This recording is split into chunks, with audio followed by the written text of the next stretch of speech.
Rebecca Lobo's name echoes through the halls of women's basketball history like a proud chant in a packed arena. As of now, this Trailblazer, ESPN commentator, and Olympic gold medalist boasts an estimated net worth of $1.5 million.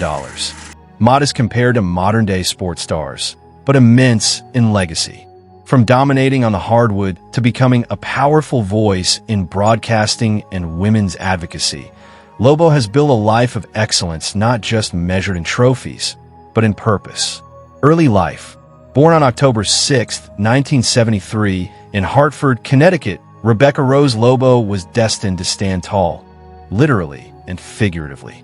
She grew up in Southwick, Massachusetts, the youngest of 3 children in a family where education and athletics weren't just hobbies, they were lifelines. Her father, Dennis Lobo, a school teacher and basketball coach of Cuban and Polish descent, taught her how to use her size and spirit wisely.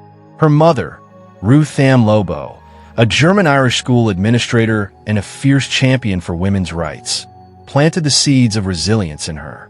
Rebecca wasn't handed opportunities. In 3rd grade, when there wasn't a girls' basketball team, her mother insisted she join the boys. That single act of rebellion set the tone for a career that would smash ceilings.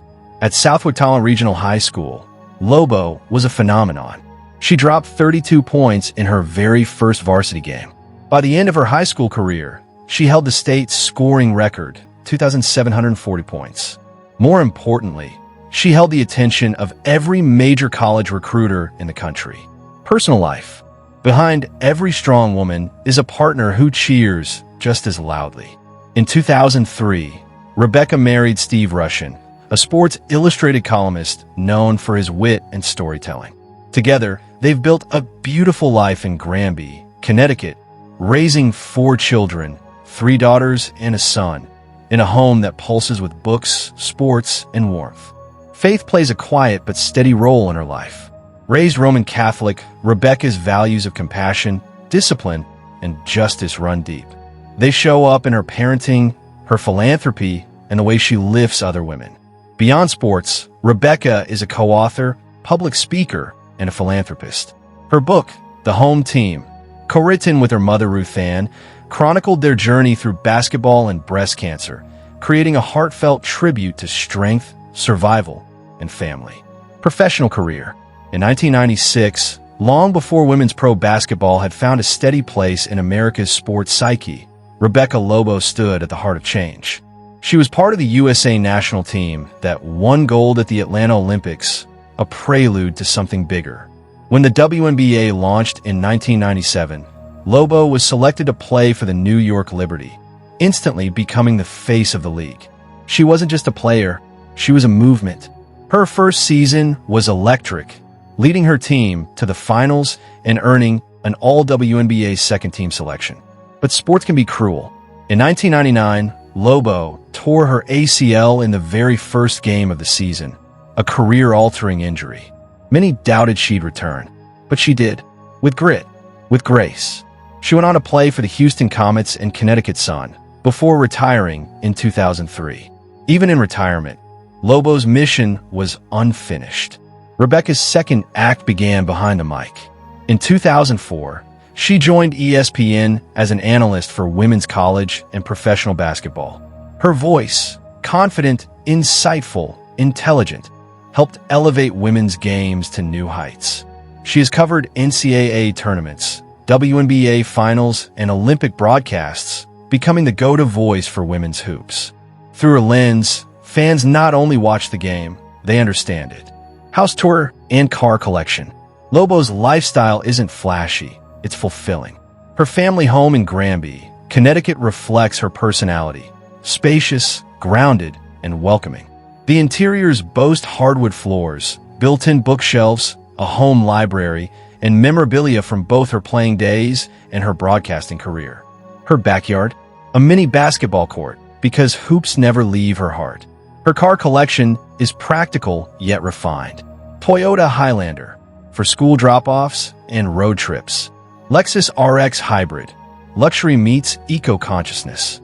And Subaru Outback, adventure-ready for New England winters. No Ferraris, No Lamborghinis. Just functionality with purpose. College career. UConn fans still speak her name with reverence. When Rebecca Lobo arrived in stores in 1991, the women's basketball program was promising.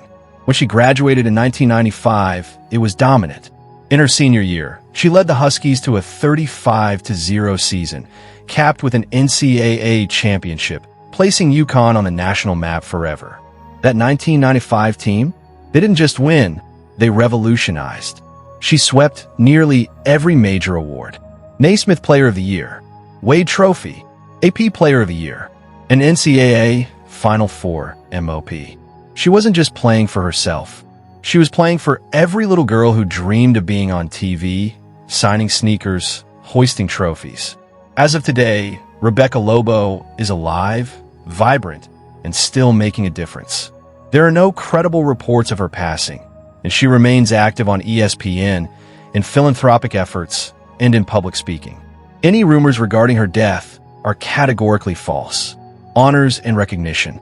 2010, inducted into Women's Basketball Hall of Fame.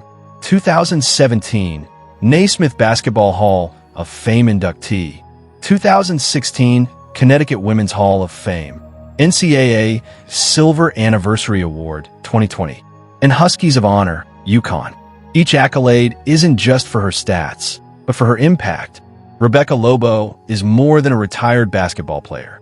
She is a champion who transformed a sport, a pioneer who built platforms where none existed, a mother who balances 4 kids with national TV appearances, a fighter who stood beside her mother in the battle against cancer, a storyteller who reminds us that sports aren't just games, they're life lessons. Rebecca Lobo's journey is the story of a barrier breaker. From hoop dreams in Southwick to golden moments on the world stage, her life proves that passion and purpose can shape not only careers, but entire generations. She didn't just leave her mark on women's basketball. She built part of its foundation,